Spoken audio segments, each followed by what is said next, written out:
আজ থেকে ১,৫০০ বছর আগে মরুর বুকে দাঁড়িয়ে এক মহামানব এই মাটির দিকে ইশারা করে একে ভয়ঙ্কর অথচ রোমাঞ্চকর ভবিষ্যৎবাণী করেছিলেন। তিনি বলেছিলেন, এই মাটিতে এমন এক যুদ্ধ হবে যার বীর যোদ্ধাকে স্বয়ং আল্লাহ তাআলা জাহান্নামের আগুন থেকে চিরতরে মুক্তি করে দিবেন। ভেবে দেখুন, এই ভবিষ্যৎবাণী করেছিল ১৪০০ বছর আগে। হ্যাঁ, আমি কথা বলছি ইসলামিক ইতিহাসের সবচেয়ে রহস্যময় এবং আলোচিত অধ্যায় গাজাউল হিন্দ নিয়ে। কিন্তু আজ ২০২৬ সালে দাঁড়িয়ে এই গাজাওতুল হিন্দ শব্দটা শুনলেই আমাদের মনে এক অদ্ভুত দ্বিধাদ্বন্দ্ব, ভয় আর শত শত প্রশ্ন তৈরি হয়। কেউ বুক ফুলিয়ে বলে এই যুদ্ধ তো ১৪০০ বছর আগেই শেষ, আবার কেউ ইন্টারনেট উগ্রতার বিষ ছড়িয়ে বলে খুব শীঘ্রই নাকি এর রক্তক্ষয়ী মহাযুদ্ধ শুরু হতে যাচ্ছে। সাধারণ মানুষ আজ বিভ্রান্ত। কার কথা সত্যি? প্রিয় নবী হযরত মুহাম্মদ সাল্লাল্লাহু আলাইহি ওয়াসাল্লাম নিজের মুখে কি বলে গেছেন? আর আজ আমরা কেন এই একবিংশ শতাব্দীতে এসে চরম এক মানসিক যুদ্ধে লিপ্ত? আজ আমি আপনাদের এই প্রতিটা প্রশ্নের উত্তর সুন্দরভাবে সাজিয়ে বলবো।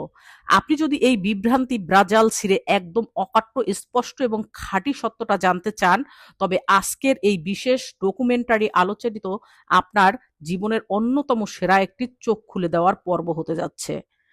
আমি আজ কোনো মন গড়া গল্প বলবো না, সরাসরি বুখারী, মুসলিম, নায়াসি আর সুনাদে আহমেদের পৃষ্ঠা উল্টে আপনাদের সামনে সম্পূর্ণ সত্য ঘটনাটা তুলে ধরবো। ১ সেকেন্ডও স্কিপ না করে পুরো ভিডিওটা দেখতে থাকুন। প্রিয় দর্শক ও শ্রোতা মণ্ডলী, ইসলামী ইতিহাসের শেষ জামানা বা আখিরের জামানা সম্পর্কে সবচেয়ে আলোচিত এবং রহস্যময় একটি বিষয়ের নাম হচ্ছে গাজাওতুল হিন্দ। আমাদের প্রিয় নবী হযরত মুহাম্মদ সাল্লাল্লাহু আলাইহি ওয়াসাল্লাম আজ থেকে প্রায় ১,৫০০ বছর আগে এই যুদ্ধ বা অভিযানের কথা বলে গিয়েছেন। একটা সূক্ষ্ম ও সুন্দর ভবিষ্যৎবাণী দিয়েছেন। কিন্তু বর্তমান সময়ে এই গাজাওতুল হিন্দ নিয়ে আমাদের সমাজে নানা ধরনের বিভ্রান্তি, ভুল ব্যাখ্যা এবং চরমপন্থী মনোভাব দেখা যায়। কেউ বলেন এই যুদ্ধ অনেক আগেই শেষ হয়ে গেছে, আবার কেউ বলেন এটি সামনে ধেয়ে আসছে। সঠিক তথ্যটি আসলে কি? নবীজি সাল্লাল্লাহু আলাইহি সাল্লাম আসলে কি সুসংবাদ দিয়ে গেছে?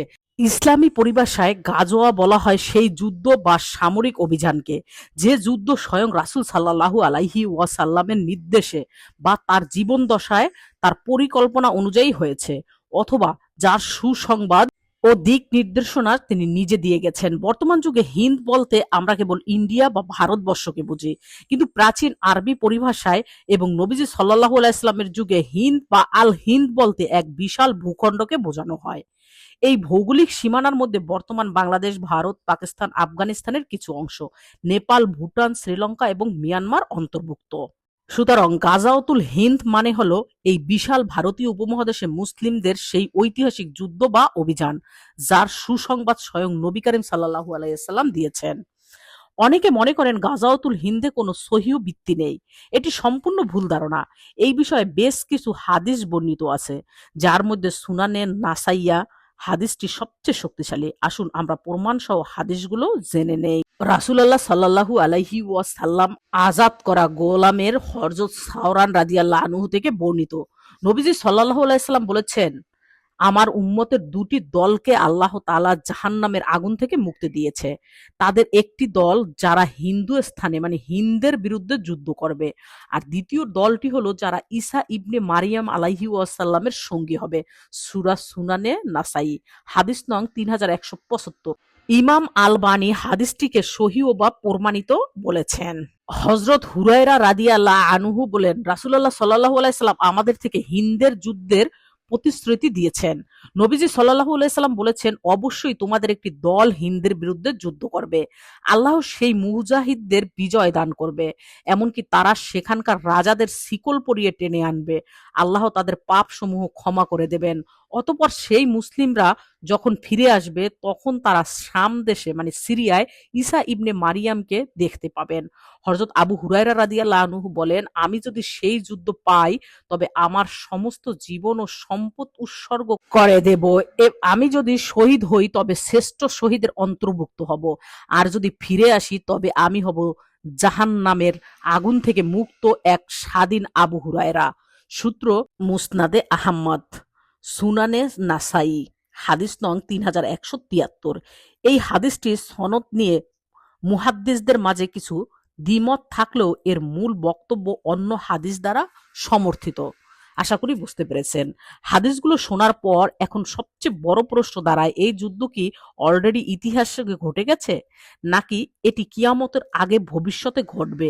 এই বিষয়ে ইসলামের বড় বড় স্কলার এবং ঐতিহাসিকদের দুটি প্রধান মত আছে। ইসলামের অনেকে প্রাচীন ও আধুনিক গবেষক এবং মুহাদ্দিসদের মতে নবীজি সাল্লাল্লাহু আলাইহি সাল্লাম এই ভবিষ্যৎবাণীটি অতীতেতে বাস্তবায়ন হওয়া শুরু করেছে। এর প্রমাণ হিসেবে তারা ইতিহাসের কয়েকটি বড় বড় ঘটনা উল্লেখ করে বলেছেন। মাত্র 17 বছর বয়সী মুসলিম সেনাপতি মুহাম্মদ বিন কাসিম যখন রাজা দাহিরের অত্যাচার থেকে এই অঞ্চলের মানুষকে মুক্ত করতে সিন্ধু ও সুলতান বিজয় করেন, তখন থেকেই এই ভবিষ্যতের বাণীর সূচনা হয়। তিনি ভারতবর্ষে প্রায় 17 বার অভিযান পরিচালনা করেন এবং সোমনাথ মন্দির সহ বিশাল অঞ্চলে কুতুবউদ্দিন আইবেক থেকে শুরু করে পরবর্তী শত শত বছর মুসলিম শাসকরা এই অঞ্চল শাসন করেছেন এবং কোটি কোটি মানুষ মূর্তি পূজা ছেড়ে ইসলাম গ্রহণ করেছে। তাই একদল আলেমের মতে এই ঐতিহাসিক বিজয়গুলো ছিল গাজওয়াতুল হিন্দের অংশবিশেষ। বর্তমান যুগের বহু আলেম এবং সুপ্রাচীন কিছু গবেষকদের মতে গাজাওয়াতুল হিন্দের চূড়ান্ত রূপ এখনো বাকি রয়েছে এবং এটি কিয়ামতের ঠিক আগে এবং আখিরুজ্জামানে ঘটবে। তাদের যুক্তিগুলো অত্যন্ত হাদিসে বলা হয়েছে এই যুদ্ধের পর যোদ্ধারা শাম বা সিরিয়ায় গিয়ে হযরত ঈসা আলাইহিসসালামের সাথে মিলিত হবেন। যেহেতু ঈসা আলাইহিসসালাম এখনো আসমান থেকে অবতীর্ণ হননি, তাই এই যুদ্ধ এখনো হয়নি, সামনে হতে পারে। এই মতানুযায়ী ইমাম মাহাদি যখন মক্কায় আত্মপ্রকাশ করবে এবং সিরিয়া ইরাক অঞ্চলে মুসলিমদের খেলাফত কায়েম হবে, তখন ভারতীয় উপমহাদেশের মুসলিমদের সাথে অমুসলিম বা জালিম শাসকদের এক চূড়ান্ত যুদ্ধ হবে, যা মুসলমানদের বিজয়ের মাধ্যমে শেষ হবে। আধুনিক যুগের বহু নিরপেক্ষ গবেষক এই দুটি মতের চমৎকার সমন্বয় করেছেন। তারা বলেন গাজাওয়াতুল হিন্দ কোনো একটি নির্দিষ্ট একক যুদ্ধ নয়, বরং ইসলামের সূচনা থেকে কিয়ামত পর্যন্ত এই ভারতীয় উপমহাদেশের হক ও বাতিলের, ঈমান ও শিরকের যতগুলো বড় বড় যুদ্ধ বা বৈপ্লবিক পরিবর্তন হয়েছে এবং হবে, তার সবগুলোর সমষ্টিই হলো গাজাওয়াতুল হিন্দ। মুহাম্মদ বিন কাসিমের হাত ধরে এর শুরু হয়েছে এবং ইমাম মাহাদি পর্যন্ত এটি চলতে থাকবে এবং ঈসা আলাইহিওয়াসাল্লামের সময় এর চূড়ান্ত বিজয় হবে মুসলিমদের। প্রিয় ভাই ও বোনেরা, গাজাওয়াতুল হিন্দের হাদিসগুলো জানার পর আমাদের বর্তমান যুগের মুসলমানদের জন্য কিছু গুরুত্বপূর্ণ শিক্ষণীয় বিষয় রয়েছে। কিছু চরমপন্থী বা উগ্র সংগঠন এই হাদিসগুলোকে ভুল ব্যাখ্যা দিয়ে তরুণদের ভুল পথে পরিচালিত করে, নিজেদের স্বার্থে দেশে দেশে বিশৃঙ্খলতা সৃষ্টি করে। ইসলাম কখনো এগুলো সমর্থন করে না। শেষ জামানার ফিতনা থেকে বাঁচতে হলে আমাদের নিজেদের ঈমান ও আমল ঠিক করতে হবে। নামাজ, আখলাক ও দ্বীনের ইলম অর্জন করাই হলো আসল প্রস্তুতি। বর্তমান বিশ্বে মুসলমানদের নানামুখী সংকট দেখে হতাশ হবেন না। রাসূলুল্লাহ সাল্লাল্লাহু আলাইহি সাল্লামের ভবিষ্যৎবাণী 100% সত্য। চূড়ান্ত বিজয় সবসময় হকের এবং ইসলামের হবে ইনশাআল্লাহ। আজকের এই দীর্ঘ আলোচনায় আমরা অত্যন্ত স্পষ্ট ভাষায় এবং দালিলিক তথ্যের ভিত্তিতে গাজাওয়াতুল হিন্দ সম্পর্কে জানলাম। রাসূলুল্লাহ সাল্লাল্লাহু আলাইহি সাল্লামের প্রতিটি বাণী সত্য এবং সময় মতো তা বাস্তবায়িত হবেই। আল্লাহ তাআলা আমাদের সবাইকে শেষ জামানার সমস্ত ফিতনা থেকে হেফাজত করুক। আমাদের ঈমান মজবুত করুন এবং খাঁটি মুসলমান হিসেবে বেঁচে থাকার তৌফিক দান করুন। আমিন। প্রিয় দর্শক, আজকের এই তথ্যবহুল আলোচনাটি আপনার কেমন লাগলো এবং এই বিষয়ে আপনার কোনো প্রশ্ন আছে কিনা তা অবশ্যই নিচে কমেন্ট করে জানাবেন।